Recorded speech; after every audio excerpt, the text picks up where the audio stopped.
Encore une équation un type d'équation un petit peu pervers et qui traîne beaucoup dans les contrôles. Donc moi je vous rappelle que ce que vous savez résoudre, c'est les équations polynômes de degré 2. D'accord? Donc si j'avais eu x au carré moins 5x plus 6 égale 0, vous calculez le delta, vous calculez vos deux racines, et l'exercice il est plié.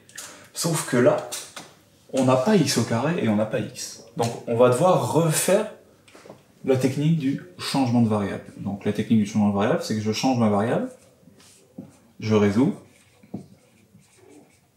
et je rechange.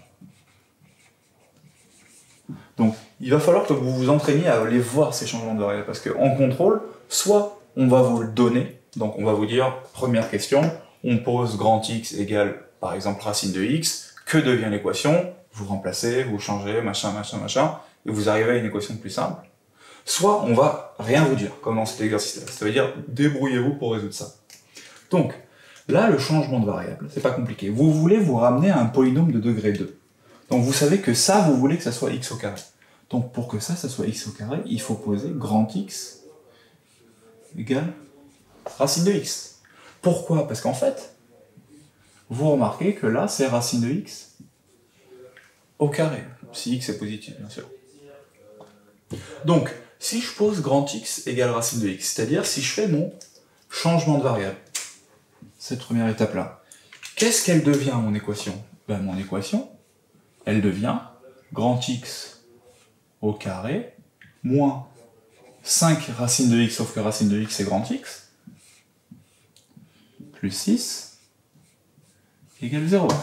Et voilà comment, en une étape, je me suis ramené à un système que je sais résoudre, c'est-à-dire x au carré moins 5x plus 6 égale 0.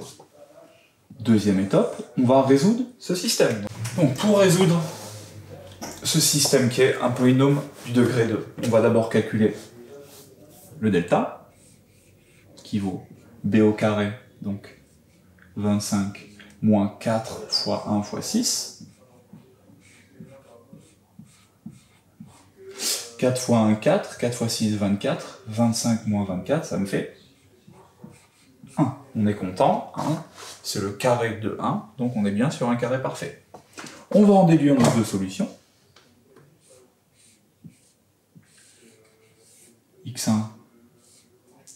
Donc encore une fois, c'est pas petit x, c'est grand X. Hein. Vu que vous avez résolu une équation avec grand X, vos solutions, ça va être grand X1 égale, et grand X2 égale.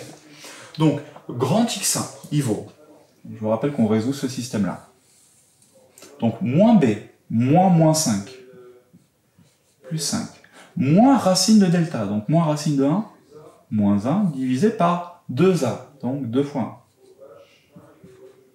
1. 5 moins 1, 4. 4 divisé par 2, 2. Pour mon x2, moins b, donc 5, plus racine de delta, plus 1, divisé par 2. 5 plus 1, 6. 6 divisé par 2, 3. Ok, j'ai résolu mon système. Sauf que quoi, l'équation que j'ai résolue, c'était pas l'équation initiale. On était passé par le changement de variable. Donc, après avoir fait le changement de variable, il va falloir le défaire. C'est-à-dire que dans un premier temps, on a remplacé racine de x par grand X, et bien maintenant, on va remplacer grand X par racine de x. Ici, par racine de x. Donc, notre système, après avoir défait le changement de variable, il devient grand X égale 2, c'est-à-dire racine de petit x égale 2, et grand X égale 3, c'est-à-dire racine de petit x est égal à 3. Très bien. Comment est-ce que je vais résoudre ça? Quel est le nombre tel que quand je prends sa racine, ça me donne 2? Eh bien, c'est tout simplement petit x égale 4. Et quel est le nombre x tel que quand je prends sa racine, ça me donne 3? Eh bien, c'est petit x égale 9. Et j'ai donc mes deux solutions, qui sont x égale 4, ou alors x égale 9. Et j'ai terminé l'exercice. Si vous vous contentez de cette explication, vous n'arriverez jamais à le refaire. D'accord? C'est vraiment des exos qui viennent en faisant. On vous a mis une liste d'exercices en dessous, et moi je vous conseille très fortement de vous en taper un ou deux pour être sûr que votre cerveau il enregistre tout ça. Allez, c'est parti.